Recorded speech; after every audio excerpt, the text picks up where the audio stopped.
నిజామాబాద్ జిల్లా బోధనపట్నంలోని అంబేద్కర్ చౌరస్తా ప్రాంగణంలో ఏకచక్ర తిరంగా సేవా సమితి ఆధ్వర్యంలో 101 అడుగుల పొడవు జాతీయ జెండా గద్దె నిర్మాణానికి భూమి పూజ కార్యక్రమాన్ని శుక్రవారం రోజున నిర్వహించారు. ఈ కార్యక్రమానికి ముఖ్య అతిథిగా కాంగ్రెస్ పార్టీ నాయకులు, మున్సిపల్ కౌన్సిలర్ తూము శరత్ రెడ్డి విచ్చేసి జాతీయ జెండా ఏర్పాటు కొరకు గద్దె నిర్మాణానికి భూమి పూజ చేసి పనులను ప్రారంభించారు. ఈ సందర్భంగా ఏకచక్ర తిరంగా సమితి అధ్యక్షుడు మహేష్ మాట్లాడుతూ, జిల్లా కలెక్టర్, ఎంపీ, ఎమ్మెల్యే, మున్సిపల్ ఆమోదంతో జాతీయ జెండా ఏర్పాట్లు చేస్తున్నట్లు, ఈ జాతీయ జెండా ఏర్పాట్ల వల్ల బోధనపట్నానికి మరింత వనే తెచ్చేలా ఉంటుందని తెలిపారు. ఆగస్టు 15 నాటికి నూతన జెండా ఆవిష్కరించాల్సి ఉండగా వర్షాల ప్రభావంతో సెప్టెంబర్ 5న జాతీయ పతాకం ఆవిష్కరించినట్టు వారు తెలిపారు.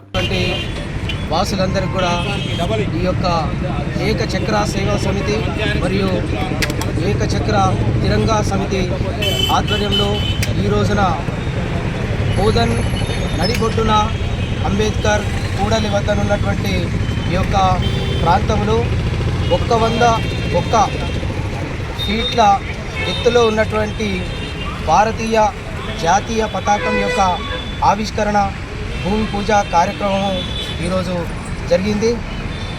మన భారత జాతీయ పతాకము మువ్వెన్నెల జెండా ఈ యొక్క బోధన్ నగర నడిబొడ్డున రెపరెపలాడబోతున్నది. తిరంగా సమితి సంవత్సరం పాటుగా శ్రమించి బోధన్ మున్సిపాలిటీ, అలాగే ఇందూరు జిల్లా కలెక్టర్, బోధన్ శాసనసభ్యులు, అలాగే బోధన్ నగరము మరియు పరిసర ప్రాంతాల పుర ప్రముఖులందరూ కూడా దీనికి సహకరించి ఆవిష్కరణ కార్యక్రమానికి అందరూ కూడా తోడ్పాటు చేయడం జరిగింది. మన జాతీయ జెండా చూసినట్లయితే పట్టణంలో ఉన్నటువంటి సిటిజన్స్ పౌరులందరికీ కూడా దేశభక్తి వాళ్ళ లోపల ఉవ్వెత్తున ఉండటానికి ఈ యొక్క శ్రమ జరుగుతుంది.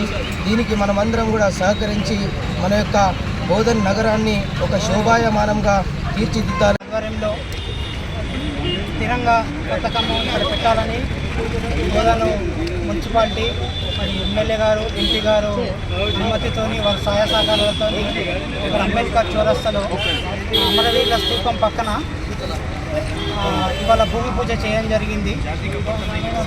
ఆగస్టు 15 వరకు దీన్ని నిర్ణయం చేద్దామని అనుకున్నాము. ఇంకా కొద్దిగా అంటే పని దృష్టి వల్ల సెప్టెంబర్ 5వ తారీఖు దీన్ని ప్రారంభిస్తామని కోరుతున్నాం.